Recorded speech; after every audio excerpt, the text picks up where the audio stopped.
मनुष्य चाहे कितना भी प्रयास क्यों ना कर ले, कितना भी प्रयत्न क्यों ना कर ले, उसे अपने कर्मों का फल तो भोगना ही पड़ता है। चाहे मनुष्य कितना ही प्रयत्न कर ले, लेकिन वह कभी अपने कर्मों से बच नहीं सकता। जैसी करनी वैसी भरनी, यह वाक्य तो आपने सुना ही होगा। अर्थात जैसे आप कर्म करोगे वैसा ही आपको फल भी प्राप्त होगा। लेकिन मेरा एक प्रश्न है, क्या आप इस बात पर यकीन करते हैं कि जैसा आप कर्म करें वैसा ही आपको फल भी मिलेगा? अब आप में से अधिकतर लोगों के मन में यह प्रश्न जरूर उठ रहा होगा, क्योंकि इसमें पूछने वाली बात क्या है? यह तो सत्य ही है कि जैसे हम कर्म करेंगे वैसा ही हमें फल भी मिलेगा। लेकिन एक बार के लिए आंखें बंद करके अपने आप से यह प्रश्न कीजिए। देखिएगा कि आपको इस प्रश्न का उत्तर स्पष्टता से नहीं मिल पाएगा। कहीं ना कहीं आपके मन में एक संशय जरूर होगा कि क्या यह बात सच है या झूठ। दोस्तों, आज इस कहानी से हम समझेंगे कर्मों का खेल। आखिर अच्छे कर्मों का फल अच्छा और बुरे कर्मों का फल बुरा कैसे होता है। बहुत समय पहले की बात है, किसी गांव में एक बहुत ही ज्ञानी पंडित रहता था। एक दिन वह अपने बचपन के दोस्त से मिलने के लिए दूसरे गांव में जा रहा था। उसका वह दोस्त बचपन से ही गूंगा और एक पैर से अपाहिज था। उस पंडित के गांव से उसके दोस्त का घर काफी दूर था। वहां जाने के लिए बीच बीच में कई सारे छोटे छोटे गांव पड़ते थे। पंडित रास्ते में अपनी धुन में चला जा रहा था। चलते चलते उसकी मुलाकात एक व्यक्ति से होती है। रास्ते में उसे एक आदमी मिलता है जो ऐसा लगता था कि वह किसी का इंतजार कर रहा था, और वह भी पंडित के साथ चलने लगता है। उस आदमी को देखकर पंडित बहुत खुश हो जाता है।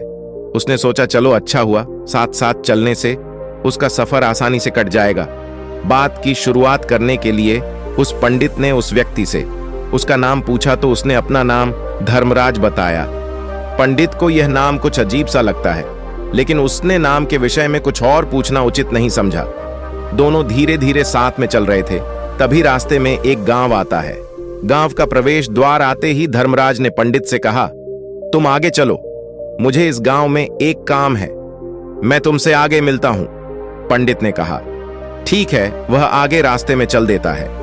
कुछ देर बाद उस गांव में खबर फैली कि एक व्यक्ति को सांड ने अपनी सींग में फंसाकर मार दिया है। जैसे ही सांड ने उस व्यक्ति को मारा, ठीक कुछ ही देर में धर्मराज पंडित के पास आ गया और फिर दोनों चलना शुरू कर देते हैं और चलते चलते एक दूसरे गांव के द्वार पर पहुंच जाते हैं।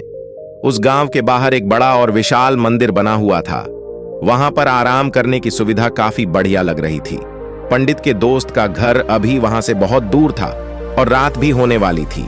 तो पंडित ने धर्मराज से कहा, रात होने वाली है, पूरे दिन चलते चलते थक भी चुके हैं और भूख भी लग रही है, तो यहाँ पर भोजन करके यहीं पर हम विश्राम कर लेते हैं। फिर अगले कुछ ही पलों में घटित होने वाली है। महाकाल के मुंह से ऐसी बातें सुनकर पंडित को झटका लगा, क्योंकि महाकाल ने पंडित के मन की बातें पढ़ ली थीं, जो कि एक सामान्य व्यक्ति के लिए संभव नहीं है। अब पंडित को विश्वास हो गया कि यह धर्मराज सचमुच में यमदूत ही है। जब पंडित को यह पूर्ण विश्वास हो गया कि धर्मराज जी यमदूत हैं, तो वह घबरा गया।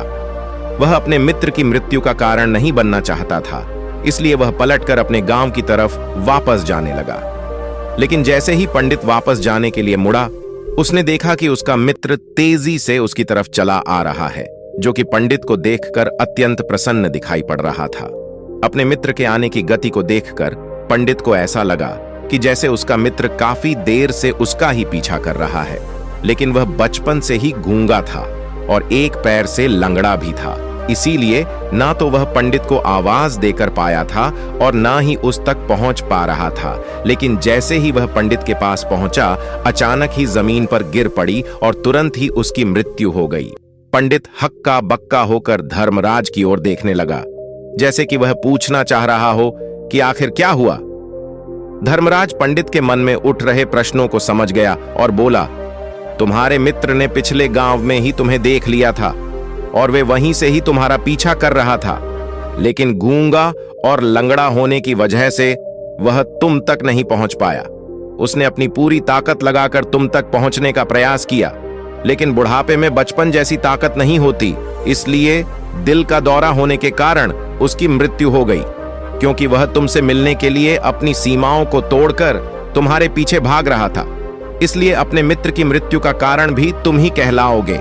अब पंडित को पूर्णतः यह विश्वास हो गया था कि धर्मराज एक यमदूत है और उसका कार्य जीवों के प्राण हरना है। लेकिन पंडित एक ज्ञानी व्यक्ति था। वह यह भी जानता था कि मृत्यु पर किसी का वश नहीं है, सबको एक ना एक दिन मरना ही है। यही सोचकर उसने अपने आप को संभाल लिया। लेकिन अचानक ही पंडित के मन में अपनी मृत्यु के बारे में जानने की इच्छा हुई। इसलिए उसने धर्मराज से पूछा कि जब मृत्यु मेरे दोस्त की होनी थी तो तुम शुरू से ही मेरे साथ क्यों चल रहे थे? यह प्रश्न सुनकर धर्मराज जोर से हंसा और बोला, मैं तो हर पल हर क्षण सभी के साथ चलता हूं, किंतु लोग पहचान नहीं पाते, क्योंकि लोगों के पास अपनी समस्याओं के अलावा किसी और व्यक्ति, वस्तु या घटना के बारे में सोचने समझने या उसे देखने का समय ही नहीं होता। पंडित ने कहा, तो क्या तुम यह बता सकते हो कि मेरी